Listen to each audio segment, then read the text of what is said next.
And welcome back to Ganitvani. तो student, आज मैं आपको चैप्टर फर्स्ट जो आपका रियल नंबर्स है, वास्तविक संख्याएं, उसकी इंट्रोडक्शन बता रही हूँ। साथ में ही मैं आपको इसके एमसीक्यू करा दूंगी कि इसके एमसीक्यू जो है वो किस तरह के आते हैं, ताकि एमसीक्यू करने में आपको दिक्कत ना आए। तो चैप्टर जो है स्टूडेंट वो हमारा क्या है, वास्तविक संख्याएं। पीछे 9th में हमने पढ़ी हैं संख्याएँ कौन कौन सी थी। सबसे पहले जैसे हमने पढ़ी थी पूर्ण संख्याएँ। मैंने संख्याओं वाला एक वीडियो भी पोस्ट करा था आपको। पूर्ण संख्याएं होल नंबर जो है वो कहाँ से शुरू होते थे, 0 1 2 3 4 इस तरह से आपके चलते जाते हैं। फिर थी आपकी प्राकृत संख्याएं। प्राकृत संख्याएं आपकी जो है स्टूडेंट वो आपकी कहाँ से शुरू होती हैं, 1 2 3 4 5 इस तरह से चलते जाते हैं। अब जो हमारा मेन फोकस इस चैप्टर में रहेगा वो हमारा रहेगा परिमेय और अपरिमेय संख्याओं पर। तो स्टूडेंट मैं इस पे आ रही हूँ, परिमेय संख्याएं। परिमेय संख्याएं जो हैं स्टूडेंट, आप अभी तक जो परिमेय संख्याओं की परिभाषाएं पढ़ते आ रहे हैं वो क्या है, जो संख्याएं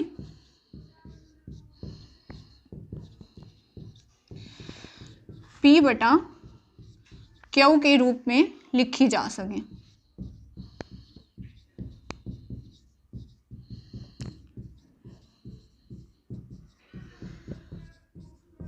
और आपके पास Q जो है वो 0 नहीं होना चाहिए, और P और Q जो है वो आपके पास क्या होने चाहिए, आपके पास पूर्णांक होने चाहिए। क्या होने चाहिए, एक तरह से इंटीजर होने चाहिए। ठीक है, आप अभी तक यही परिभाषा पढ़ते आ रहे हो परिमेय संख्याओं की। अब स्टूडेंट आप परिमेय संख्याएं क्या ध्यान रखेंगे, ये तो परिभाषा है ही है जो बटे में लिखी जा सके। जैसे आप कहते हो 2/7 है, 5/3 है, ये सारी परिमेय संख्याएं हैं। आप इसके साथ स्टूडेंट ये याद रखेंगे, परिमेय संख्याएं वो होती हैं जिनका पूरा पूरा वर्गमूल निकाला जा सके, जिनका पूरा पूरा वर्गमूल निकाला जा सके। जैसे आपको स्टूडेंट क्वेश्चन कैसे आएगा, पूछ सकते हैं आपसे, बहुत इंपॉर्टेंट क्वेश्चन है, बहुत बार पूछा गया है। निम्न में से परिमेय संख्या कौन सी है। आपको ये 4 ऑप्शन दिए हुए हैं, वर्गमूल 2, वर्गमूल 5, वर्गमूल 4 और वर्गमूल 7। तो स्टूडेंट इसमें आपकी परिमेय संख्या जो है वो कौन सी है। 2 का आप पूरा पूरा वर्गमूल नहीं निकाल सकते, 5 का नहीं निकाल सकते, 4 का निकाल सकते हो। 4 का पूरा पूरा वर्गमूल कितना होता है, 2। तो इसमें से आपका ऑप्शन सी जो है वो ठीक हो जाएगा कि आपकी परिमेय संख्या कौन सी है, वर्गमूल 4। एक तो आप स्टूडेंट इस चीज़ को याद रखोगे कि परिमेय संख्या की आप क्या परिभाषा याद रखोगे, जिसका पूरा पूरा वर्गमूल निकाला जा सके। जो आपको ऑप्शन दिए हो ताकि उनमें से आप अच्छे से क्लिक कर सको। जैसे वर्गमूल 36 है, ये एक परिमेय संख्या रहेगी। वर्गमूल 49 है, ये आपकी क्या रहेंगी, परिमेय संख्या है। क्यों, क्योंकि इनका पूरा पूरा वर्गमूल जो है वो क्या कर सकते हो, आप निकाल सकते हो। ठीक है स्टूडेंट, अब अपरिमेय संख्या का देखते हैं। देखिए स्टूडेंट, ऐसे आ गया वर्गमूल 5 एक डैश संख्या है। तो स्टूडेंट वर्गमूल 5 का आप पूरा पूरा वर्गमूल नहीं निकाल सकते, तो ये आपके पास अपरिमेय संख्या रहेगी। एक परिमेय या अपरिमेय का जरूर पूछा जाता है। वर्गमूल 2, वर्गमूल 5, वर्गमूल 7 ये अपरिमेय है पढ़ी स्टूडेंट। इसमें स्टूडेंट मैं ज़रा सा आपको एक ये चीज़ और बताने चाहूँगी, अगर आपका 22/7 पूछ लिया जाए तो 22/7 स्टूडेंट एक परिमेय संख्या है, क्योंकि ये बटे में लिखी गई है। लेकिन स्टूडेंट आपसे 22/7 ना पूछ के पाई पूछ लिया जाए, अब सब यही याद रखते हैं कि पाई का मान 22/7 है तो दोनों एक जैसे होंगी, पर ऐसा नहीं है। 22/7 पूछेंगे तो वो परिमेय संख्या है, लेकिन अगर उन्होंने 22/7 की जगह पाई पूछ लिया या उसकी वैल्यू दे दी 3.14 डैश डैश डैश, तो ये स्टूडेंट आपकी अपरिमेय संख्या है। आप इसको याद रखिएगा ज़रूर कि ये क्या रहेगी, आपकी एक अपरिमेय संख्या रहेगी। ये आपके एमसीक्यू में पूछा जा सकता है। नेक्स्ट देखिए, आपको 0.15 दे दिया। अब आप कहोगे आपको पता नहीं है ये परिमेय है या अपरिमेय है, तो पॉइंट दशमलव वाली ज़रूरी नहीं है कि अपरिमेय ही रहेगी आपकी। 0.15 का आप परिमेय रूप लिख सकते हो। वो क्या रहेगा, 0.15, इसका अगर मैं दशमलव हटाती हूँ तो पीछे 2 अक्षर हैं, 2 0 लग जाएंगे, मतलब ये क्या हो गया 15/100। तो ये परमेय संख्या बन गई ना, क्योंकि ये बटे में आ गई। तो एक तो ये क्वेश्चन पूछा जा सकता है ये परमेय है या अपरमेय, तो ये परमेय है ना। अगर यूं आ जाए कि इसका परमेय रूप लिखो, तो आप इस तरह से इसका क्या लिख सकते हैं, परमेय रूप 15/100। कई बार आंसर कट के भी दिया आ सकता है, 5 दिए 15, 5 पे काट दिया मैंने 3/20, तो ये हो जाएगा स्टूडेंट इसका परमेय रूप। इसी तरह ये है P/Q के रूप में लिखिए। P/Q के रूप में लिखने का क्या मतलब है, परमेय रूप में लिखना है, क्योंकि परमेय संख्या होती ही वही है जो P/Q के रूप में हो, है ना। कितने इजी क्वेश्चन है। तो देखिए स्टूडेंट ये कैसे बन जाएगा 0.375, इसका मैं अगर दशमलव हटाती हूँ तो 1 2 3, ये हो गया 375/1000। तो ये स्टूडेंट इसका क्या हो जाएगा, परमेय रूप। क्या हो जाएगा ये इसका परमेय रूप। आप काटना चाहो तो काट सकते हो 5 पे, या ऐसे आंसर भी दे सकते हो, वो आप ऑप्शन में देख लेना आपको क्या है। इसको मैं 10⁻³ भी लिख सकती हूँ। कई बार पेपर में आंसर ऑप्शन में यूं भी दिया जाता है, नीचे 10⁻³ कटा हुआ भी आ सकता है, वो आप ऑप्शन में देख लेना किस हिसाब से। तो ये है स्टूडेंट परमेय संख्या लिखने का तरीका और परमेय और अपरमेय की पहचान। ये एक क्वेश्चन पेपर में जरूर आता है। 22/7 मैं फिर से रिपीट करूंगी, परमेय संख्या है, लेकिन अगर वो पाई लिख देते हैं तो वो परमेय नहीं है, वो क्या है, एक अपरमेय संख्या है। नेक्स्ट देखिए इसके क्वेश्चन।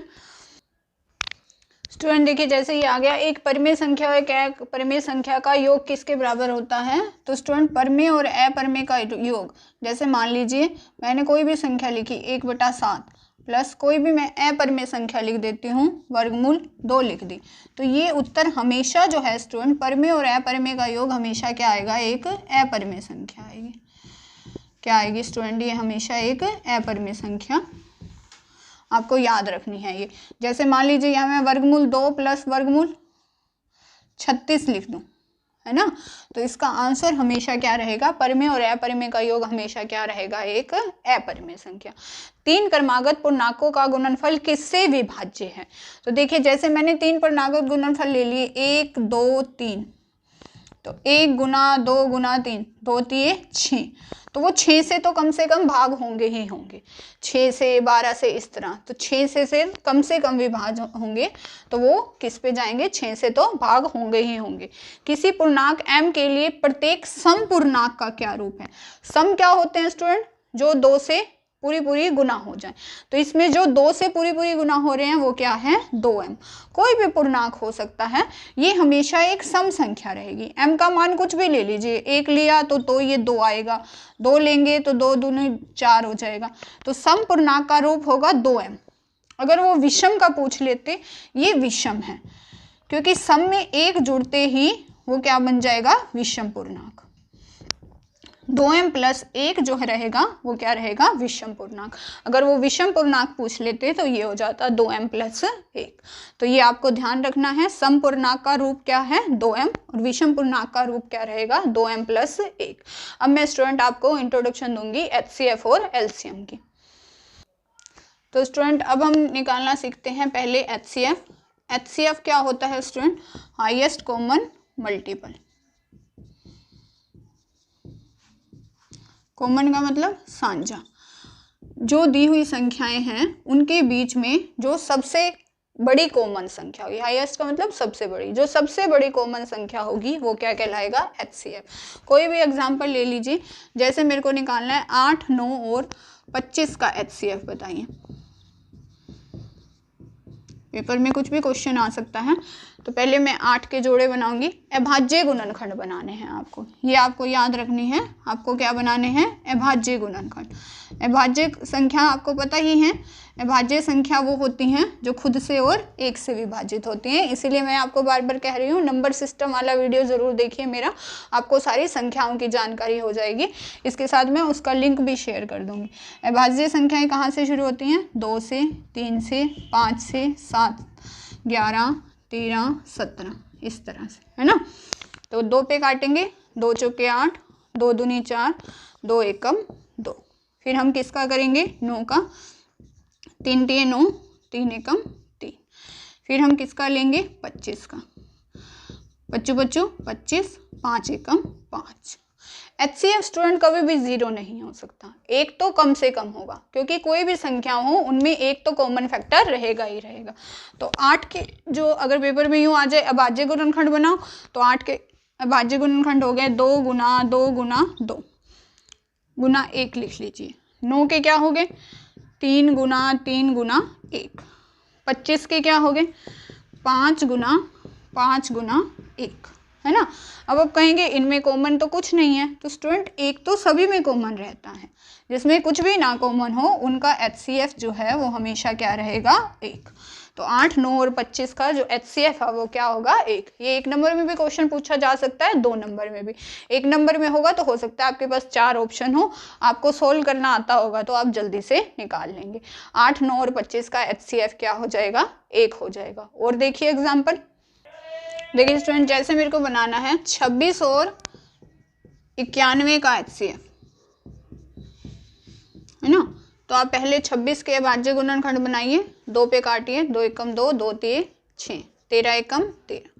फिर 91 पे करिए, 7 पे काटेंगे।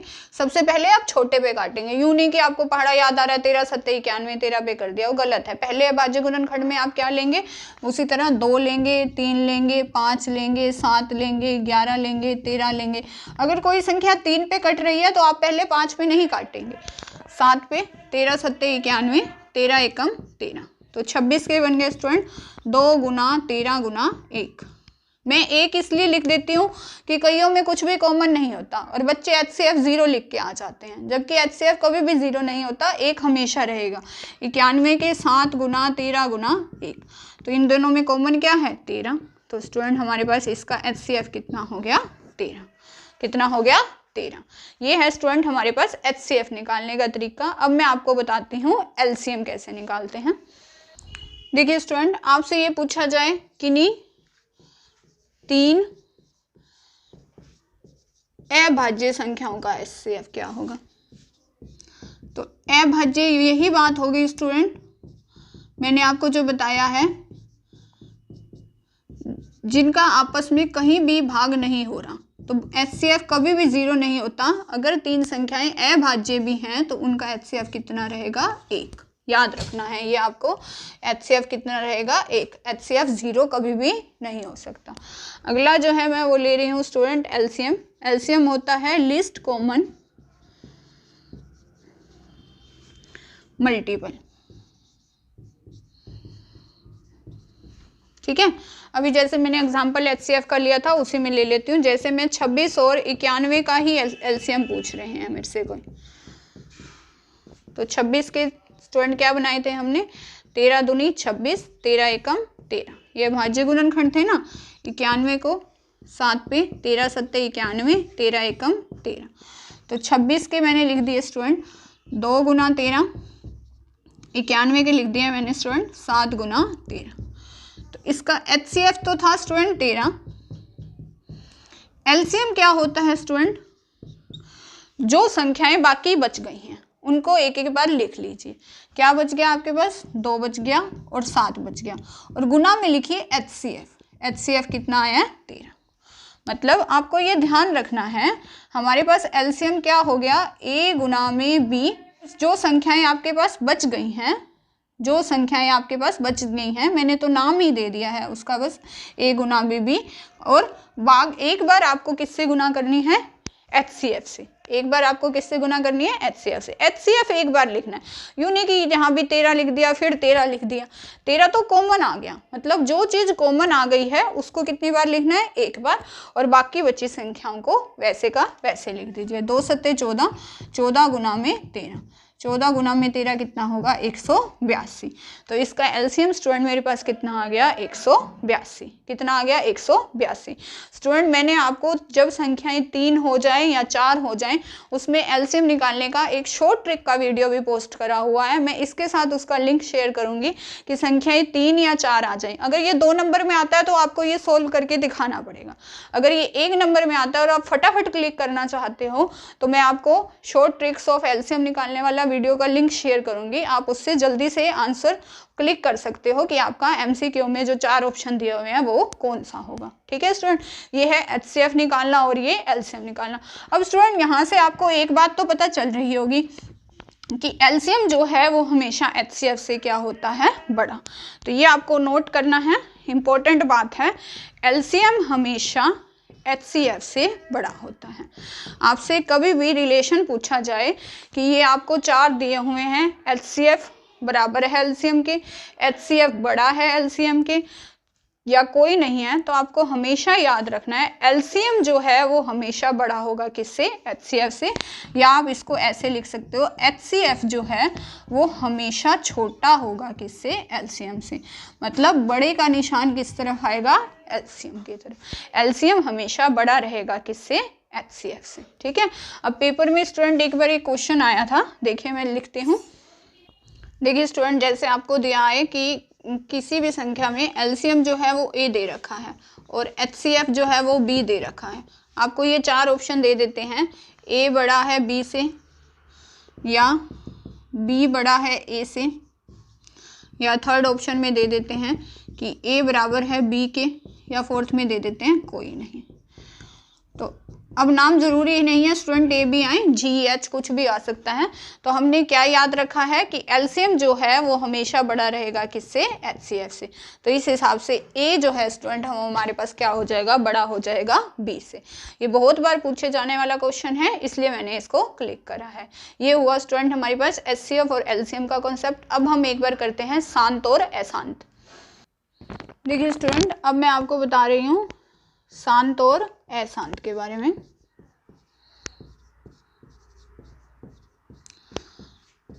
तो स्टूडेंट, शांतावर्ती क्या होगी आपके पास, अगर आपके पास कोई परिमेय संख्या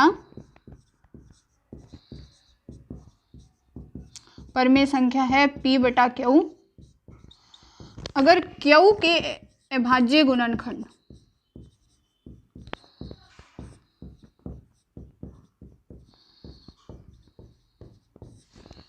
का रूप जो है वो ये हो, 2 की m गुना में 5 की n, है ना।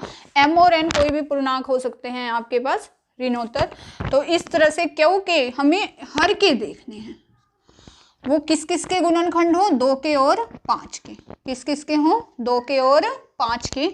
तो हमारे पास स्टूडेंट वो क्या होता है, शांत होता है। क्या होता है, शांत। जैसे मैं एक उदाहरण से समझाती हूँ आपको। मैंने लिखा 3/40, आपको बताना है ये शांत है या अशांत है। तो 40 जो है स्टूडेंट, मैं 40 के जोड़े करती हूँ, अभाज्य गुणनखंड 2 पे जाएगा 20, 2 दूनी 4 0, फिर 2 पे करती हूँ 10 दूनी 20, फिर 2 पे करती हूँ 2 पंजे 10, 5 एकम 5। तो 40 के कोई आपसे पूछे अभाज्य गुणनखंड क्या है, 2 गुना 2 गुना 2 गुना 5, या मैं इसको लिख सकती हूँ 2 की घात 3 गुना 5 की घात 1।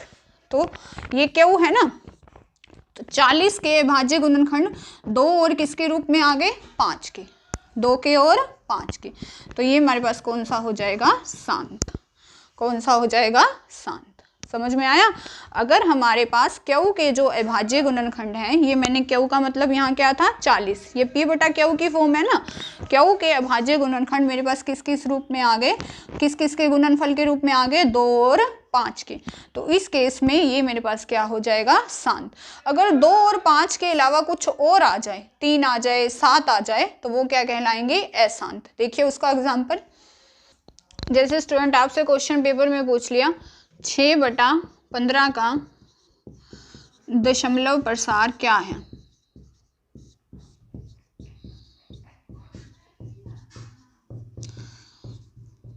शांत है या अशांत। तो 15 के अभाज्य गुणनखंड करिए, 3 पंजे 15, 5 एकम 5। 15 के क्या हो गए आपके पास अभाज्य गुणनखंड, 3 गुना 5। क्यू के करने हैं आपको, हर से मतलब रखना है, अंश नहीं देखना आपको, सिर्फ क्यू की बात करनी है। तो ये देखिए इसमें 3 आ गया ना, उसमें क्या होने चाहिए 2 और 5, 3 आ गया। तो ये हमारा जो होगा वो क्या हो जाएगा, अशांत। ये दशमलव प्रसार किस आवृत्ति का हो जाएगा, अशांत। क्या हो जाएगा, अशांत। तो ये है स्टूडेंट मेरे पास शांत और अशांत। अब कई बार आपसे पूछ लिया जाता है परिमेय संख्याओं के बारे में। तो देखिए 1-2 एग्जाम्पल मैं और भी बताती हूँ परिमेय और अपरिमेय के। देखिए स्टूडेंट, इसमें आपसे ये जो है, इसमें आपसे पूछा जा सकता है ये परमेय है या अपरमेय है। तो इसका आंसर स्टूडेंट आप कैसे दोगे? अब जैसे यहाँ पे ये संख्या 9 तक खत्म हो रही है ना, दशमलव के बाद 9 पे खत्म हो रही है। अगर मैं इसका दशमलव हटा लूँ तो नीचे बटा में 100 करके मैं इसका परमेय रूप लिख सकती हूँ। जैसे मैंने आपको पीछे एग्जाम्पल कराया कि कोई भी संख्या उसका दशमलव हटा के नीचे उतनी ही 0 लगा दीजिए, आप उसका परमेय रूप लिख सकते हो, क्योंकि ये खत्म हो रही है। यहाँ कितने अक्षर हैं इसमें? 9 है ना, तो मैं यहाँ 9 0 लगा दूं, ये इसका परमेय रूप बन गया ना। p बटा क्या फॉर्म में लिखी गई है, तो ये p बटा क्या फॉर्म में लिखी जा सकती है। तो ये कैसी संख्या है स्टूडेंट? परमेय। ये 1 नंबर में पूछे जा सकते हैं कि ये ऑप्शन दिए हुए हैं, ये परमेय है या अपरमेय, तो ये कैसी है? परमेय। अब इसको देखिए, इसमें भी दशमलव है, अब इसका लेकिन बटा हटाओ, लेकिन ये dash dash dash dash dash तक जाती जा रही है। हमें नहीं पता ये कहाँ तक रिपीट हो रही है, एंड तक चलती जा रही है, बड़ी अपरिभाषित असीमित तक। तो इस केस में ये स्टूडेंट अगर डैश डैश डैश तक जा रही है तो ये आपकी क्या बन जाएगी? अपरमेय संख्या, क्योंकि आप इसका p बटा क्यू फॉर्म में नहीं लिख सकते, रूप नहीं लिख सकते। तो ये क्या बन जाएगी स्टूडेंट? आपकी अपरमेय संख्या। अब जैसे एक क्वेश्चन ये आ सकता है 7 बटा 9 जो है, अब 9 जो है स्टूडेंट 3 के गुणनखंड बना रहा है, तो ये है तो अशांत, ये क्या है? अशांत है, क्योंकि 9 जो है 9 के अभाज्य गुणनखंड में बनाती हूँ तो 3 की फॉर्म में बनते हैं, 3 3 9, 3 एकम 3, ये अशांत है। पेपर में आपसे पूछा जा सकता है ये कितने दशमलव के बाद अशांत है, तो ऊपर वाला अक्षर देख लीजिए, एक अक्षर होगा तो ये अशांत होगा 1 दशमलव के बाद। अगर ऑप्शन में 1 दशमलव, 2 दशमलव, 3 दशमलव आ रहे हैं तो आप क्या लिखोगे? ये कितने दशमलव के बाद अशांत है? 1 के बाद। अगर यहाँ 2 है तो 2 के बाद हो जाएगा। ठीक है स्टूडेंट, तो ये है हमारे चैप्टर फर्स्ट की इंट्रोडक्शन, और इसमें जो जो क्वेश्चन आपसे पूछे जा सकते हैं 1 मार्क्स में वो मैंने सारे कवर कर दिए हैं इसमें। आप इस वीडियो को ध्यान से देखिएगा ताकि इस चैप्टर में जितने भी आपके 1 नंबर के क्वेश्चन आने हैं और जो बड़े क्वेश्चन हैं उसमें भी आपको बहुत हेल्प मिल जाएगी। और जितना हो सके इस चैनल गणित वाणी को मैक्सिमम स्टूडेंट्स तक पहुँचाइए ताकि सभी इसके MCQ अच्छी तरह से कर सकें। Thank you students.